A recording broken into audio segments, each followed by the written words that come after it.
Quand j'ai eu 74 ans, le jour noir est arrivé.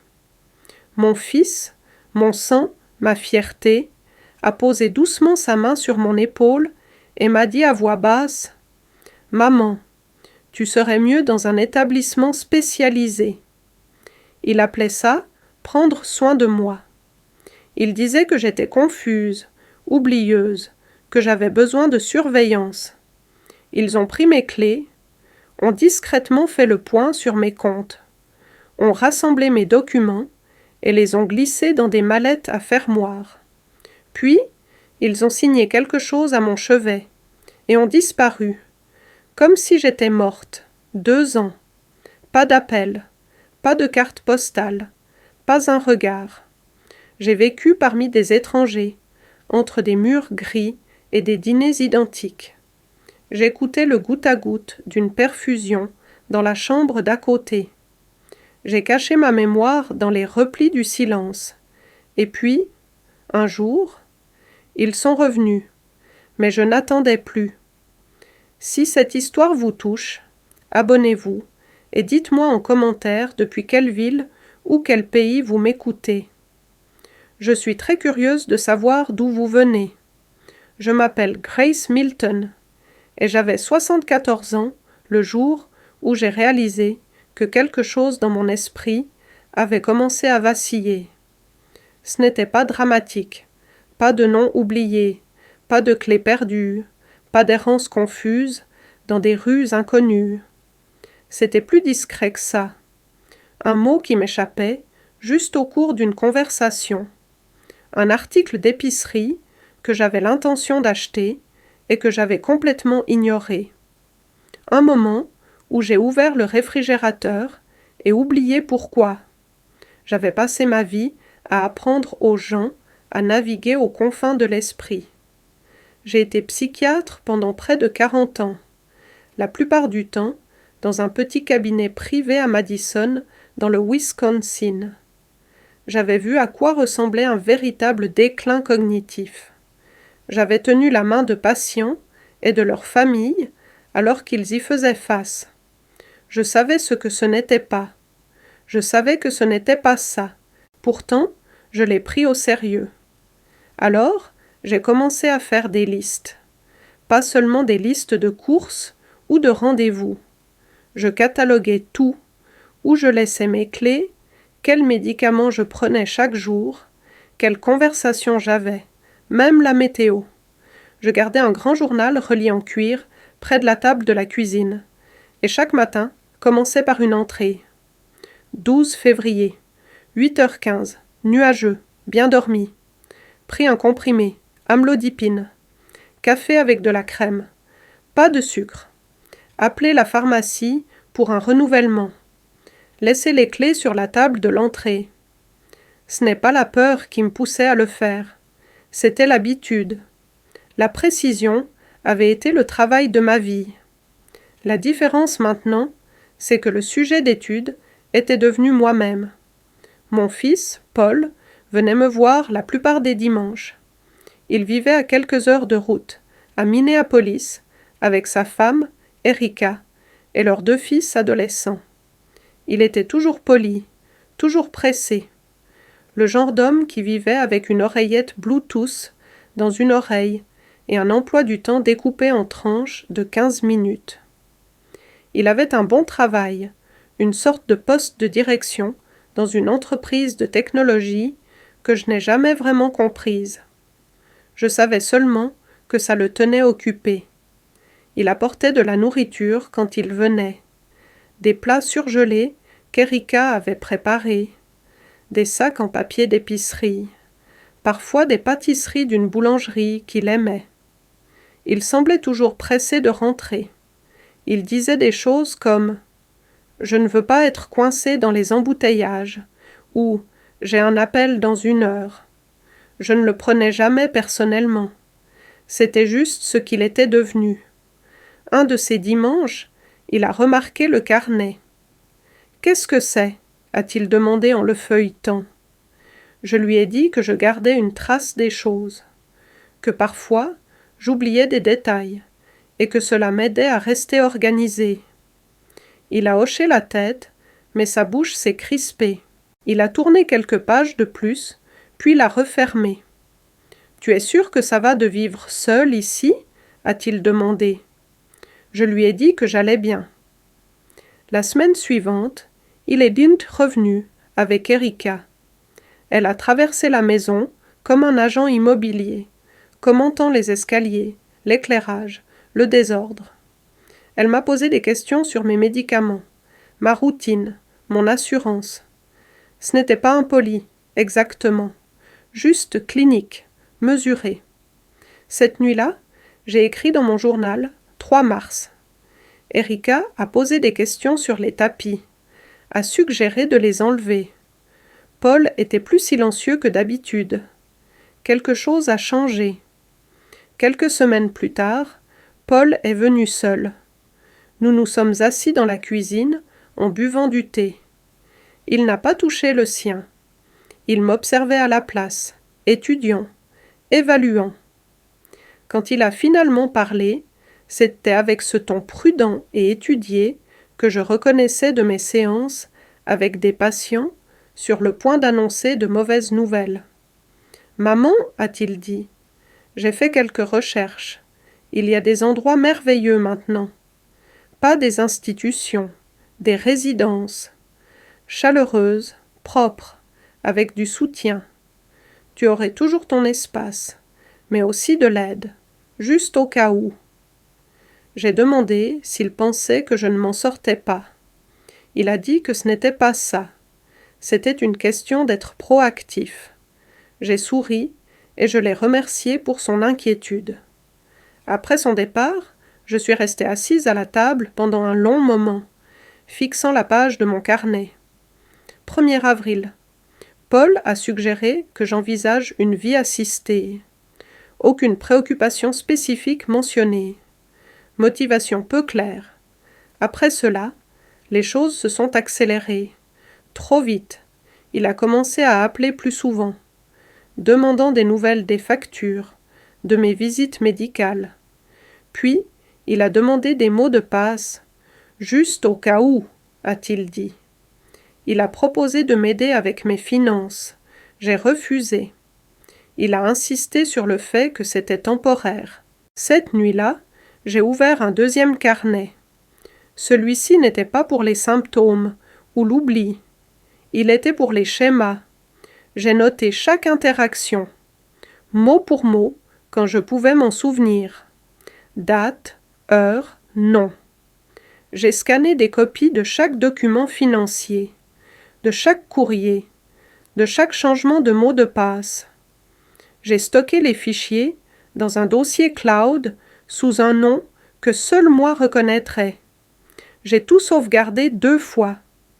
S'il y avait une chose que je comprenais mieux que quiconque, c'est que la mémoire est un pouvoir, et les gens n'essaient de vous l'apprendre que lorsqu'ils croient que vous ne savez pas comment vous battre pour elle. Je savais ce qu'ils voyaient quand ils me regardaient maintenant, une femme qui avait franchi la ligne invisible de la fragilité, qui était devenue un poids à déplacer, pas une présence à honorer. Mais je n'étais pas fragile, j'étais précise, et j'observais. C'est arrivé plus vite que je ne le pensais. Un instant, j'étais chez moi. L'instant d'après, on me poussait dans une chambre qui sentait l'eau de javel et le linge, un presse-papier sur mes genoux, et une signature déjà griffonnée, là où mon nom aurait dû être. Ils ont appelé ça « temporaire » et « soins de transition ». Ils ont dit que c'était « juste le temps qu'on trouve une solution ».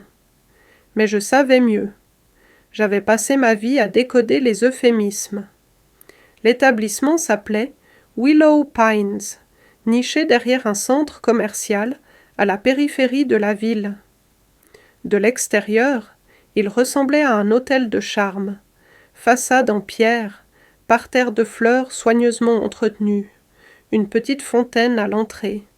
Mais une fois à l'intérieur, c'était indubitablement clinique. Les couloirs étaient larges, les couleurs sourdes.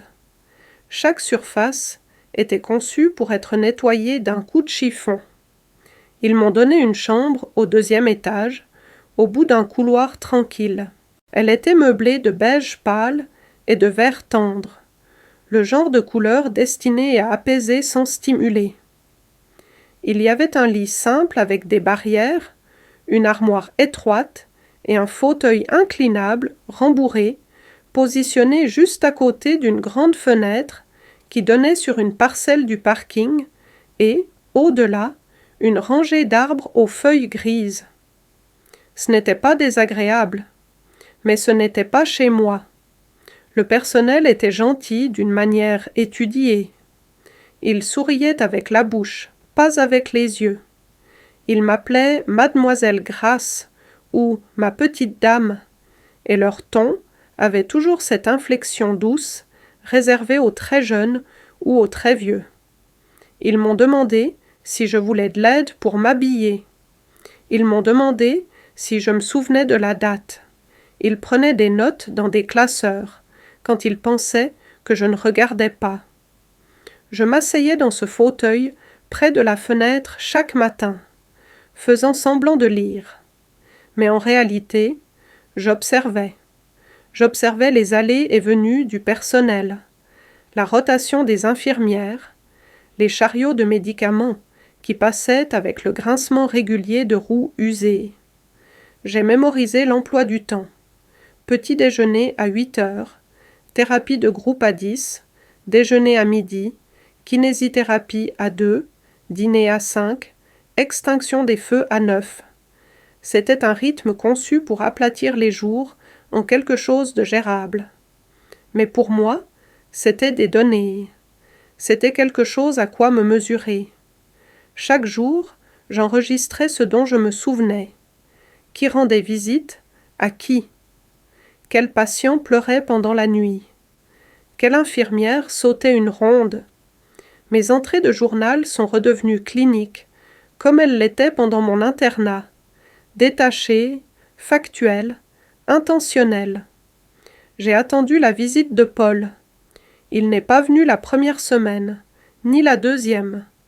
J'ai reçu un appel de sa part le 13e jour. Il avait l'air enjoué, occupé, a dit qu'il me laissait m'installer, qu'il passerait dès que le travail se calmerait.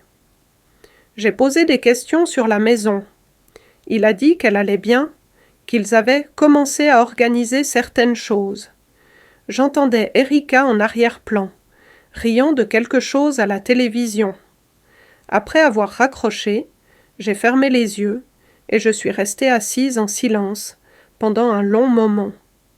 Le plafonnier bourdonnait faiblement, et dehors, une corneille a croassé une fois, puis s'est envolée vers la lisière des arbres.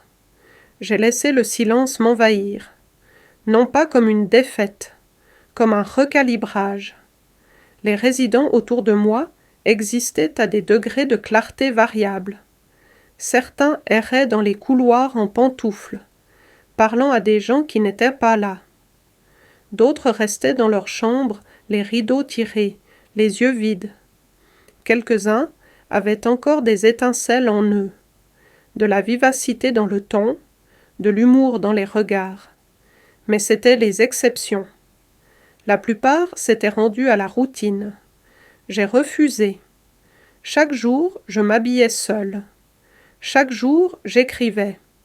Chaque jour, je faisais travailler mon esprit avec des mots croisés et je lisais le journal local de la première à la dernière page, encerclant les incohérences au stylo rouge. J'ai corrigé l'infirmière quand elle s'est trompée de date. J'ai rappelé au thérapeute l'allergie d'un patient quand il a oublié de vérifier le dossier.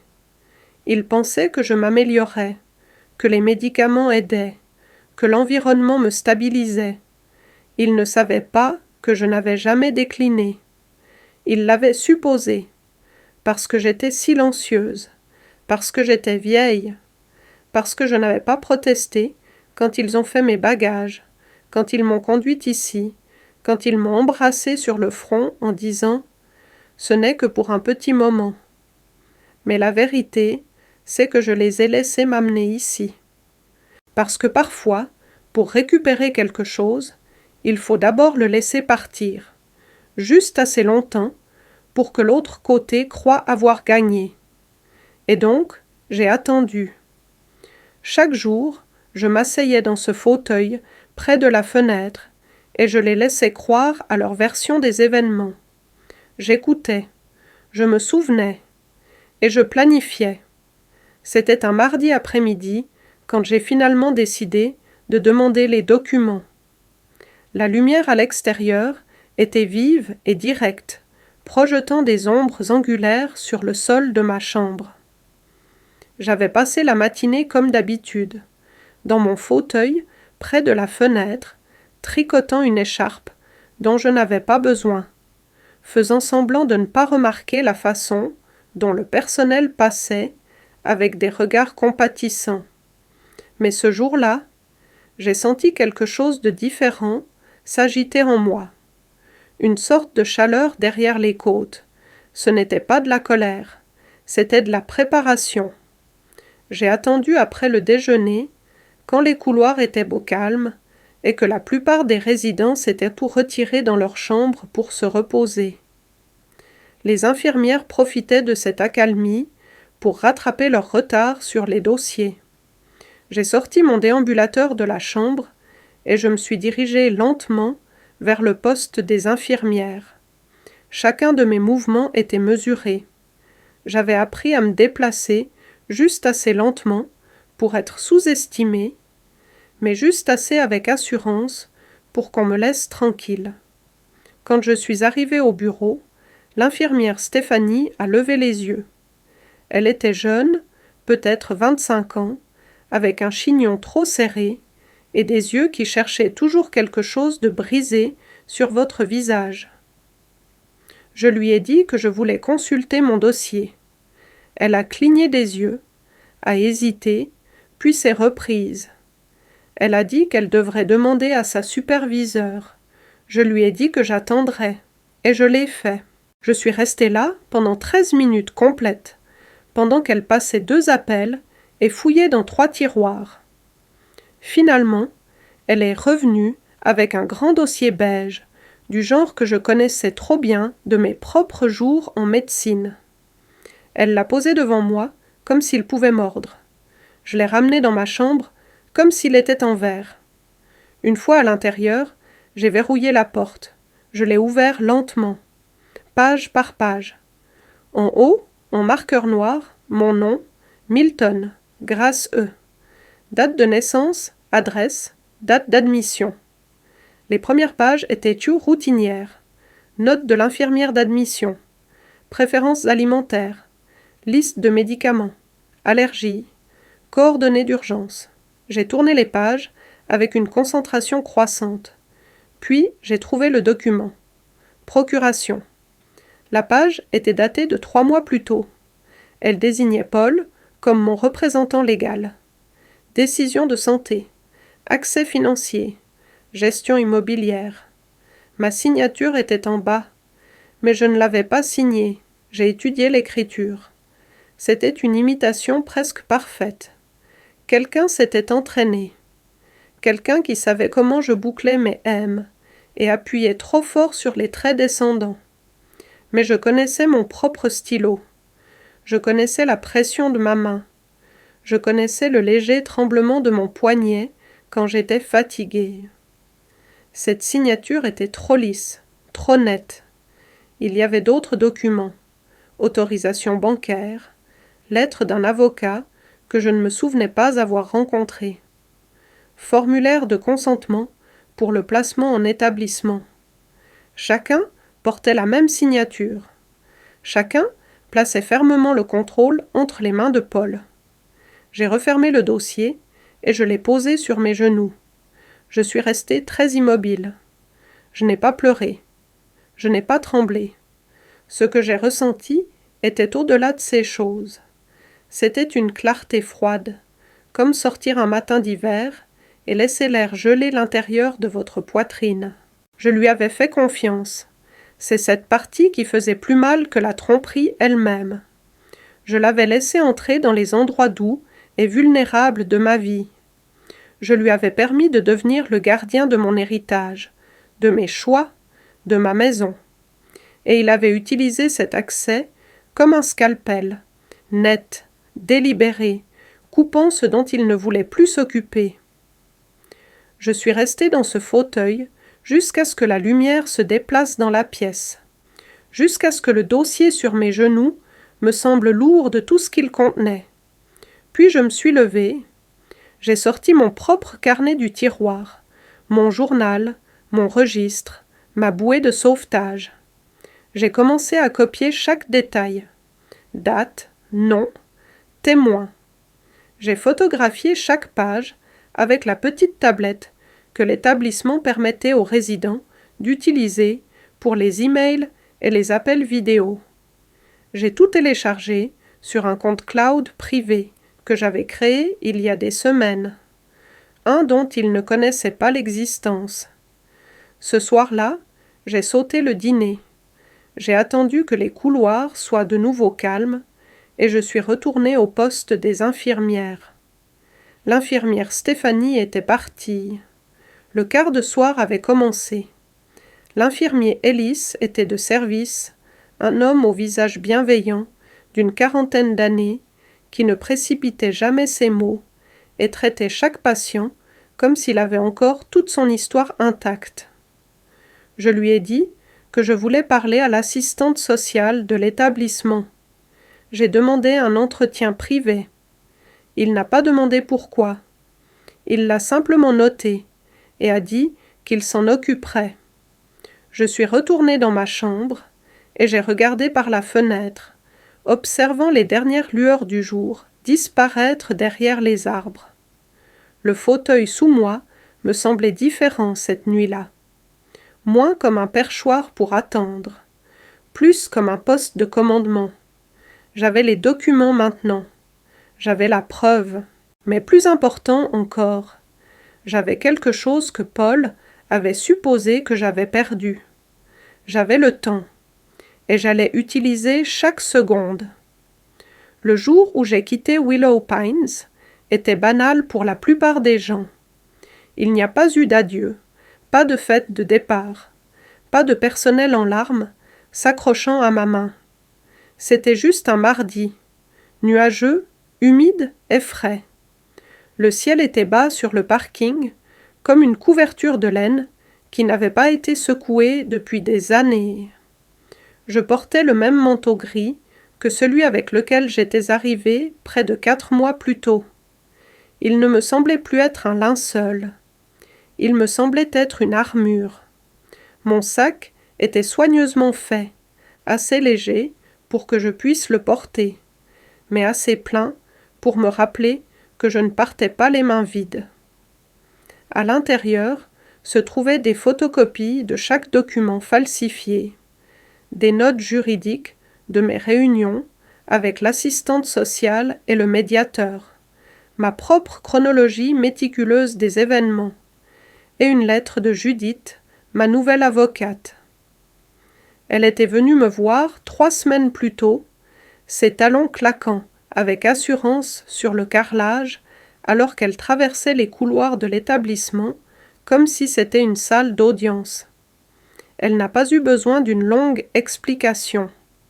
Un seul regard sur les documents avait suffi. Nous avions passé 2 heures ensemble, et quand elle est partie, j'avais un plan. Non seulement pour partir, mais pour récupérer tout ce qui m'avait été pris en mon absence. L'infirmier Ellis m'a aidé à monter dans la voiture. Il n'a pas posé de questions. Il n'a pas essayé de cacher le soulagement dans sa voix quand il m'a souhaité bonne chance. Il avait toujours soupçonné qu'il y avait plus dans mon histoire que ce que les dossiers suggéraient. Parfois, il n'en faut pas beaucoup, juste une personne qui choisit de regarder un peu plus longtemps. J'ai pris un taxi pour la ville. Je ne voulais pas que Paul ou Erika sachent que j'étais partie. Pas encore. Je voulais arriver dans ma vie avant qu'il n'ait eu la chance de s'y préparer. Le chauffeur, un homme à la voix douce d'une 50aine d'années, avec un rire gentil, m'a demandé si je rentrais chez moi. Je lui ai dit oui, et pour la première fois depuis longtemps, C'était vrai. Quand nous nous sommes arrêtés devant ma maison, je l'ai à peine reconnue. Le jardin était toujours bien entretenu, mais il avait perdu son âme. Les fleurs avaient disparu.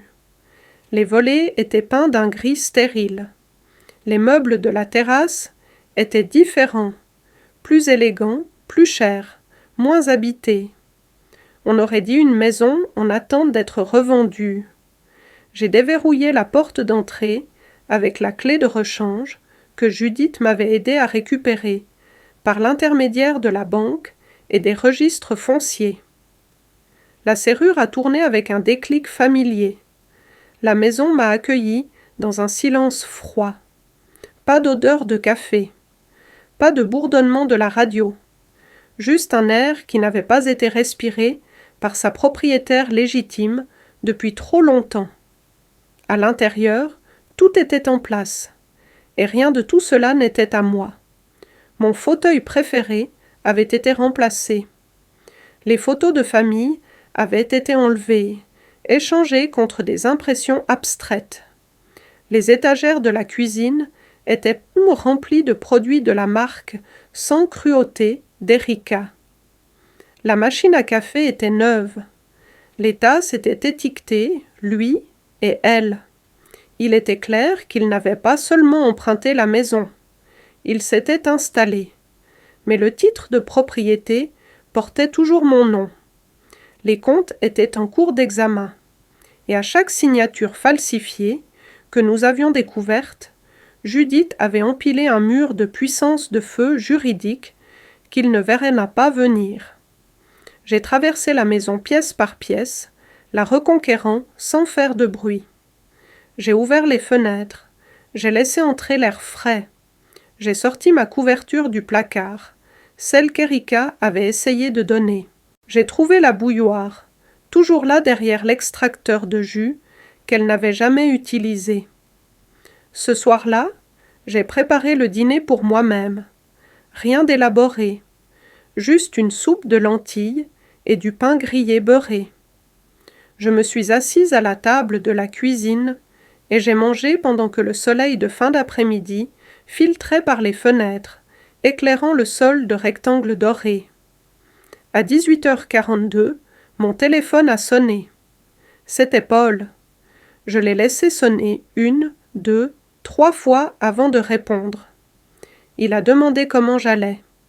A dit qu'il avait appris de l'établissement que j'étais partie. A essayé de garder une voix égale. A essayé de paraître en contrôle. Je lui ai dit que j'étais à la maison. Il s'est tu. Puis il a demandé ce que je voulais dire. Je l'ai répété. Je suis à la maison. Il n'a pas répondu tout de suite. Quand il l'a finalement fait, ses mots étaient lieu prudents. Poli.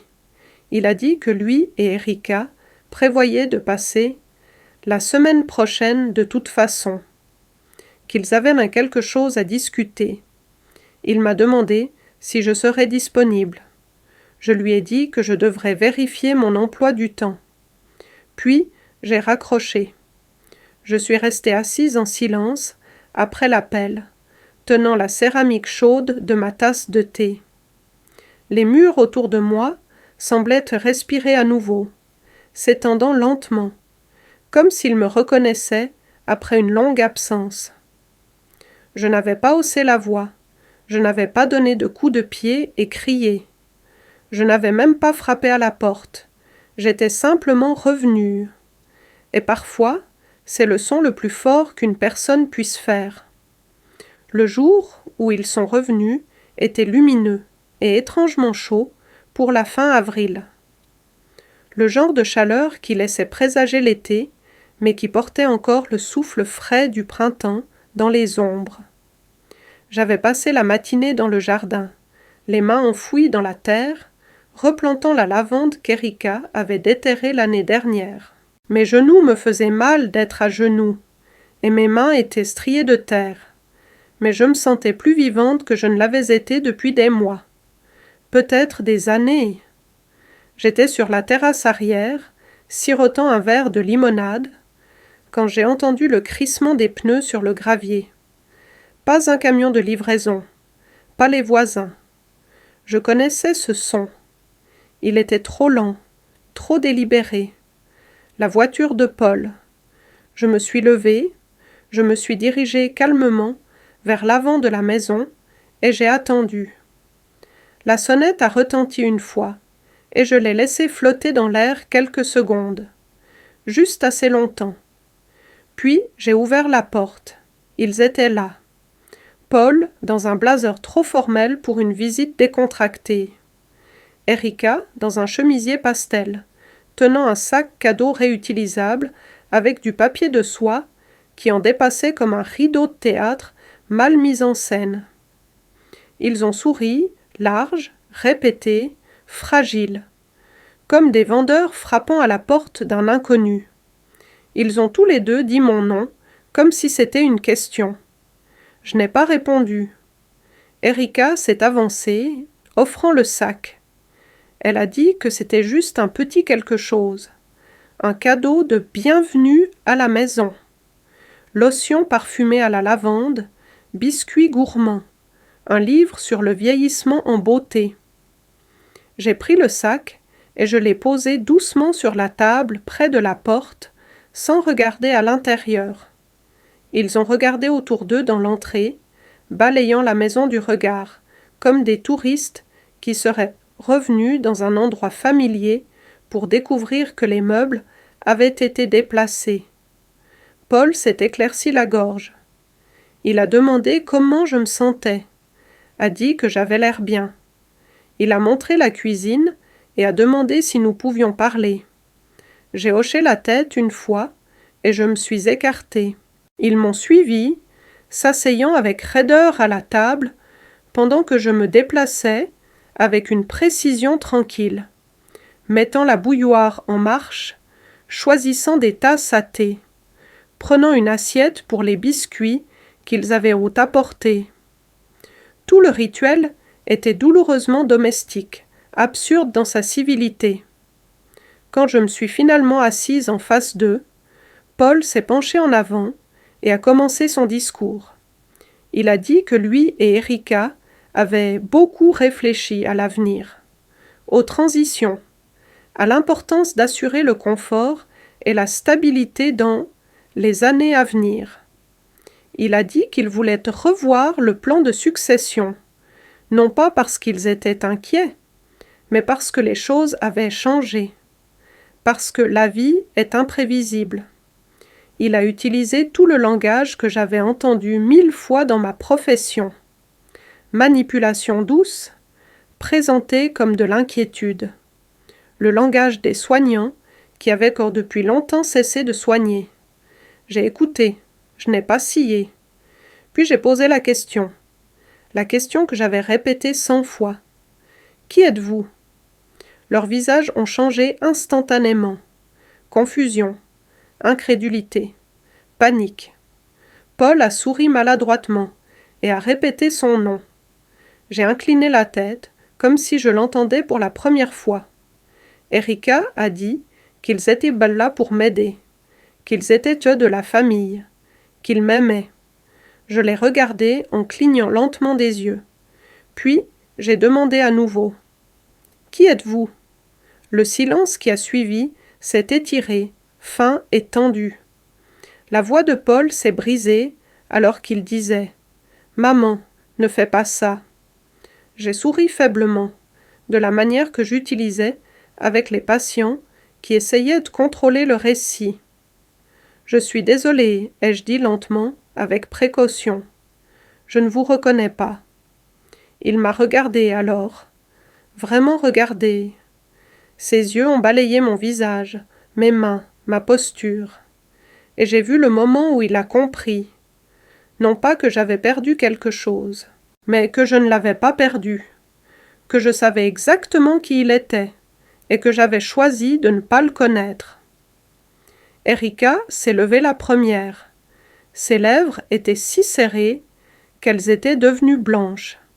Elle a attrapé le sac cadeau et a marmonné quelque chose sur un malentendu. Paul a suivi, plus lentement, comme si ses jambes ne coopéraient pas tout à fait. Ils n'ont pas dit au revoir. Je les ai regardés par la fenêtre de devant, alors qu'ils montaient dans la voiture. Paul est resté assis au volant un long moment avant de démarrer le moteur. Sa tête était penchée en avant. Erika regardait droit devant elle.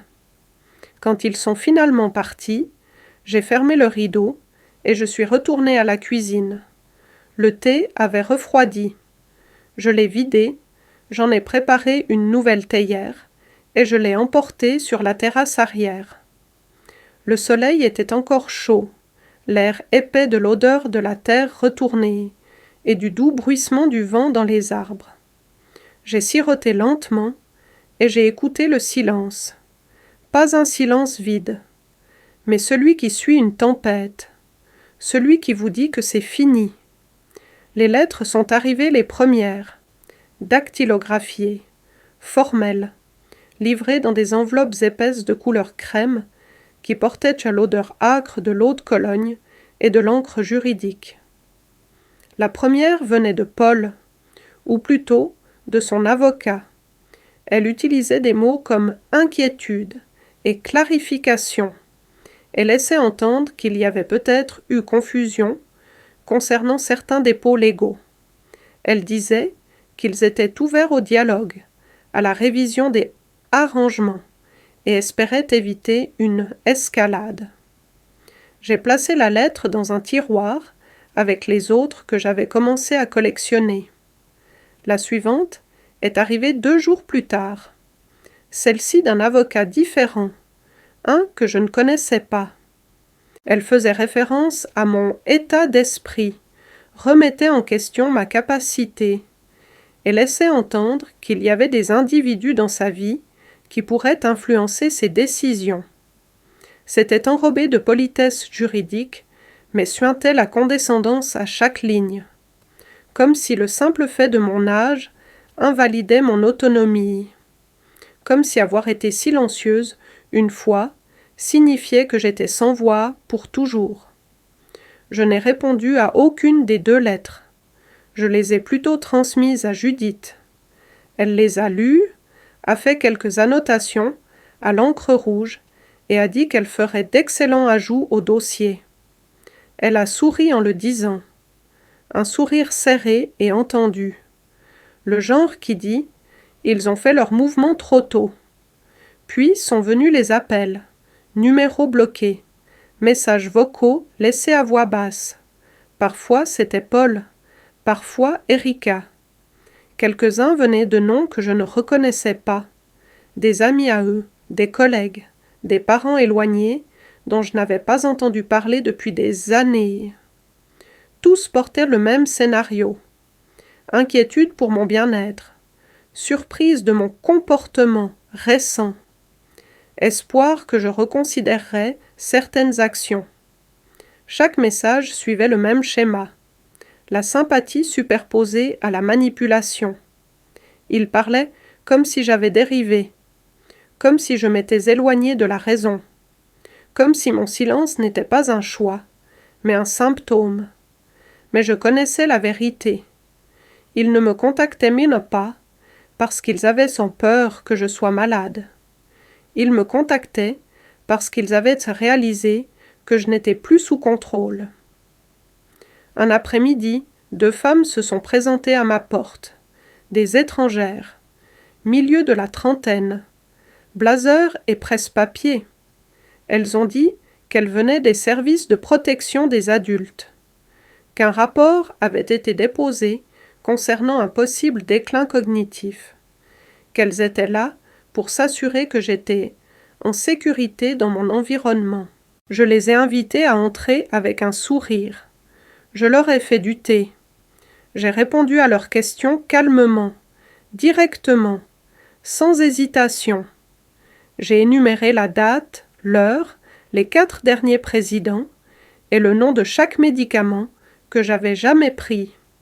Je leur ai montré mes journaux, la sauvegarde dans le cloud, les lettres notariées de Judith, la documentation des signatures falsifiées, les transcriptions des menaces par messagerie vocale, les avis de retrait qui avaient été annulées par la banque après notre audit. Quand elles sont parties, elles étaient troublées et désolées. L'une d'elles m'a dit qu'elle admirait mon organisation. L'autre a dit « Vous êtes plus vive que la plupart des gens de la moitié de votre âge. » Je les ai remerciées toutes les deux, et je les ai raccompagnées à la porte. Elles ne sont jamais revenues. Plus tard dans la soirée, je me suis tenue près de la fenêtre de devant, et j'ai regardé les arbres se balancer sous le soleil couchant. La lumière saignait orange à travers les stores, projetant de fines ombres sur le sol. Le téléphone a sonné 2 fois cette nuit-là. Je n'ai pas répondu. Il s'est arrêté à la 3e sonnerie à chaque fois. Je savais qu'ils essaieraient à nouveau. Le désespoir vient par vagues. J'ai pensé à toutes les fois où j'avais été rejetée dans cet établissement. Interrompue, redirigée. On m'avait dit de me reposer, de faire confiance, de m'asseoir. J'ai pensé à la fréquence à laquelle les femmes de mon âge sont traitées comme des pages fragiles d'un livre que plus personne ne veut lire.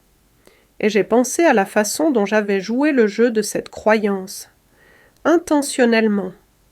Comment je m'étais pliée à leurs suppositions, les avais laissés croire que je m'effaçais, les avais laissés prendre ce qu'ils pensaient être à eux.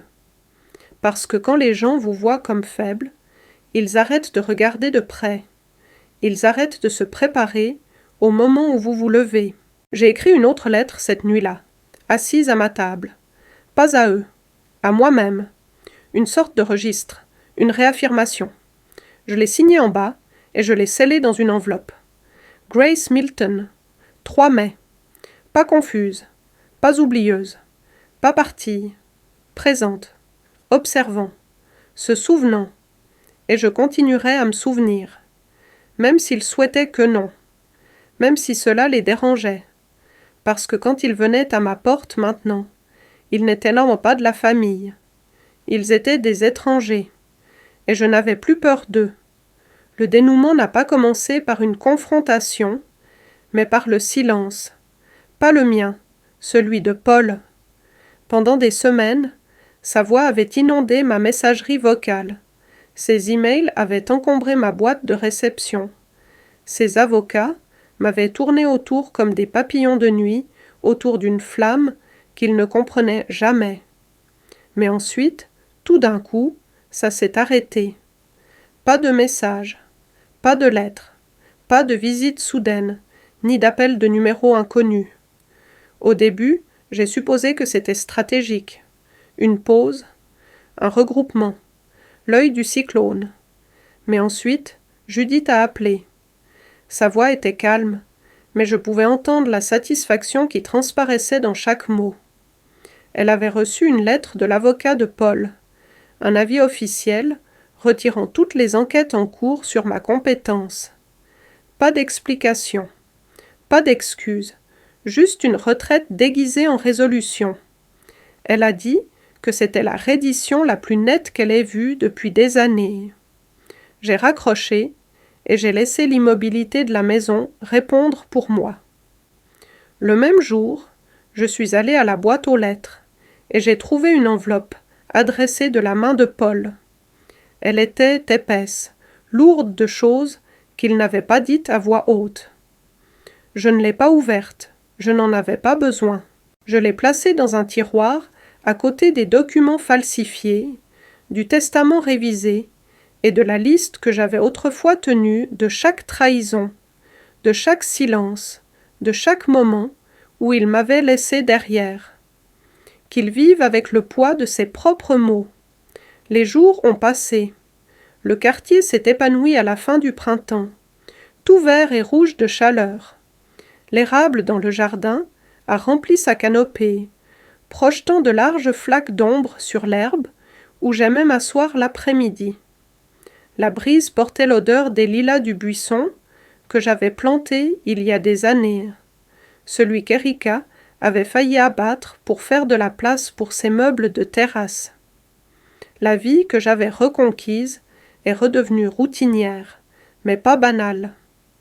Chaque matin, je préparais mon café avec une joie tranquille. Je remplissais les mangeoires à oiseaux. Je marchais jusqu'au marché.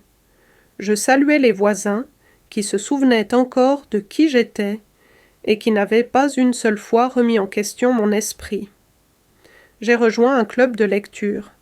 J'ai fait du bénévolat à la bibliothèque locale. J'ai donné un court cours d'écriture au centre communautaire le samedi matin. Juste 8 personnes, assises en cercle, racontant des histoires qui n'importaient à personne d'autre que nous. Et puis est venue la nouvelle. Une amie de la bibliothèque a mentionné qu'elle avait vu Paul au palais de justice. A dit qu'il avait l'air plus mince, nerveux. A dit que son nom avait été appelé en lien avec un litige financier. J'ai souri poliment, et je n'ai rien dit. Plus tard cette semaine-là, j'ai appelé Judith. Elle a confirmé ce que j'avais déjà soupçonné. Il y avait des problèmes, pas dramatiques, pas criminels pour l'instant, mais assez pour faire trembler le sol sous ses pieds. Un investissement raté, quelques fonds détournés. Un de ses associés avait déposé une plainte. Le cabinet était sous audit. Judith a demandé si je me sentais vengée. Je lui ai dit que je ne ressentais rien du tout. La vérité, c'est que regarder quelqu'un tomber n'apporte pas la paix. Cela ne défait pas ce qu'ils ont fait, ni ne répare ce qu'ils ont détruit. Cela supprime simplement l'illusion qu'ils n'ont jamais été intouchables, qu'ils n'ont jamais été au-dessus des conséquences. Je n'étais pas intéressée par la vengeance. Je n'étais pas intéressée à le regarder sombrer. Je voulais juste de la distance, une ligne nette. Le son de son effondrement n'était que ça, du son. Et j'avais appris à vivre sans l'écouter. Un après-midi, Erika s'est présentée à ma porte, seule. Pas de fleurs, pas de cadeaux, juste elle et une expression pâle trop tendue sur son visage. Je ne l'ai pas invitée à entrer. Elle a dit qu'elle était venue pour expliquer. Je lui ai dit que je n'avais pas besoin d'explications. Je ne voulais pas de contexte, ni d'excuses. Je n'écrivais pas de rapport psychiatrique. Je ne cherchais pas à tourner la page. J'avais fermé la porte le jour où j'ai ouvert les yeux et réalisé à quel point leur amour avait été petit. Elle a dit qu'il n'avait jamais voulu que les choses aillent aussi loin. J'ai dit que c'est ce que les gens disent toujours quand ils ont été pris. Elle m'a regardé comme si j'étais un fantôme. Je suppose que je l'étais. La version de moi qu'ils ont enterrée n'est jamais vraiment morte. Elle avait juste attendu, silencieusement, jusqu'à ce qu'il soit temps de se relever. Avant de se tourner pour partir, elle a demandé si je reparlerais un jour à Paul. Je lui ai dit que je ne savais pas qui c'était.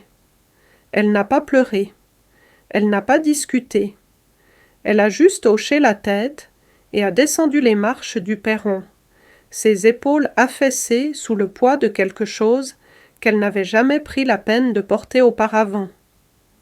Après son départ, je me suis préparé une tasse de thé à la camomille.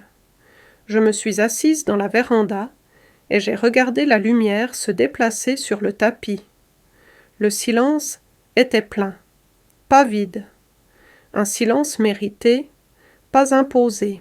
Le dénouement n'était pas seulement le sien, c'était le mien aussi. Le dénouement de la peur, de la culpabilité, du récit serré et contraignant qui disait que je leur devais quelque chose juste parce que nous partagions un nom. Ce récit était parti maintenant. Fil par fil, je l'avais défait, et ce qui restait était simple, moi, toujours là, toujours entière. La maison n'était plus jamais silencieuse, pas vraiment. Elle respirait avec moi maintenant. Les vieux planchers en bois craquaient de manière familière. Les tuyaux gémissaient dans les murs quand l'eau chaude commençait à couler. Le vent frappait contre les fenêtres de devant au même rythme qu'il l'avait toujours fait. Ce n'était pas le silence du vide, c'était le silence de la présence. un calme habité, ancré et honnête. J'avais repris chaque pièce, morceau par morceau. J'ai réarrangé les meubles, non pas pour effacer leur mémoire, mais pour me rappeler que cet espace était le mien. J'ai changé les rideaux de la cuisine, j'ai planté des herbes fraîches sur le rebord de la fenêtre. J'ai déplacé mon fauteuil de lecture dans le coin le plus ensoleillé du salon. J'ai acheté de nouveaux draps dans des verts et des bleus doux, et j'ai donné la literie rigide de style hôtel qu'Erika avait choisie. Même mes livres écornés semblaient soupirer de soulagement lorsque je les ai remis à leur place, un par un, sur les vieilles étagères qu'Harold avait construites de ses propres mains. J'ai passé plus de temps dans le jardin que jamais auparavant. Il y avait une satisfaction dans la terre sous mes ongles, dans le fait de planter quelque chose et de le voir prendre racine. J'ai cultivé des tomates, du basilic, de la lavande et une rangée de soucis qui couraient le long de la clôture, comme un ruban d'or. Les voisins s'arrêtaient pour les admirer. Certains faisaient un signe de la main. Quelques-uns ont même amené leurs chiens s'asseoir et discuter pendant que j'arrosais les plantes. J'étais redevenue une partie du quartier. Plus la femme qui était partie un moment, mais celle qui était revenue et était restée. Chaque matin, je me réveillais avec le soleil, non pas parce que je le devais, mais parce que je le voulais.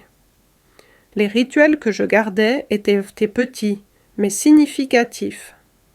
Une tasse de thé frais, le journal étalé sur la table, une courte promenade jusqu'au café du coin pour un croissant dont je n'avais pas besoin, mais que j'appréciais toujours. J'ai recommencé à écrire. Des essais, principalement, des articles pour un bulletin local et la lettre occasionnelle à un ami que je n'avais pas vu depuis des années. J'ai même rejoint un groupe d'écriture de mémoire au centre communautaire. Je n'ai pas écrit sur ce qui s'était passé. Pas encore. Peut-être jamais. Mais j'ai écrit sur la vie, sur la résilience, sur le fait de se retrouver non pas dans une grande révélation, mais dans l'acte silencieux de choisir de rester. Je n'avais aucun désir de revisiter les batailles. La paperasse avait été classée depuis longtemps, la succession réglée, les fausses signatures invalidées. J'étais de nouveau la propriétaire légale, avec chaque compte, chaque titre de propriété, chaque ligne d'héritage restructurée avec intention. Il n'y avait plus de drame, juste des faits, juste la loi et la paix. Je n'ai jamais ouvert la dernière lettre de Paul. Elle était toujours dans le tiroir à côté de mon journal, scellée et prenant la poussière. J'avais lu assez de ces mots pour toute une vie. Ce dont j'avais besoin maintenant, ce n'était pas d'une explication. C'était de l'air, de l'espace, de la place pour grandir. Certaines nuits, je m'asseyais sur la terrasse arrière, avec une couverture sur les genoux, le ciel nocturne s'étendant largement au-dessus de moi, les étoiles perçant le noir, comme des trous d'épingle dans une toile. Je pensais à la façon dont de petites choses pouvaient vous briser si vous les laissiez faire. Un appel manqué, une signature forcée, un regard de quelqu'un qui ne vous voit plus. Mais je savais aussi que de petites choses pouvaient vous restaurer. Une fleur s'épanouissant dans un pot tordu, le son de la bouilloire juste avant qu'elle ne siffle, la forme d'un nom dit sans arrière-pensée. Autrefois, j'aurais appelé cela la survie. Maintenant, je l'appelais la vie. Les gens pensent souvent que la maison est là où se trouve votre famille, que c'est le sang, ou la tradition, ou des murs remplis de rire. Mais j'avais appris que la maison est quelque chose de plus silencieux. C'est là où vivent vos choix. C'est là où vous êtes autorisé à être entièrement vous-même, sans avoir besoin de permission. La maison n'est pas seulement là où vous êtes aimé, c'est là où vous êtes remémoré. surtout par la seule personne qui ne doit jamais vous oublier, vous-même. Je n'attendais plus que quelqu'un revienne, n'espérant plus des excuses, ni une reconnaissance, ni même une conclusion. J'avais trouvé tout cela dans la façon dont la lumière de l'après-midi filtrait à travers le chêne en face, dans l'odeur des draps propres, dans la façon dont la porte d'entrée se refermait lorsque je la verrouillais de l'intérieur, et que je savais enfin, que j'étais en sécurité. Cette maison avait toujours été la mienne, mais maintenant, c'était de nouveau mon foyer, et cette fois, je ne partais plus.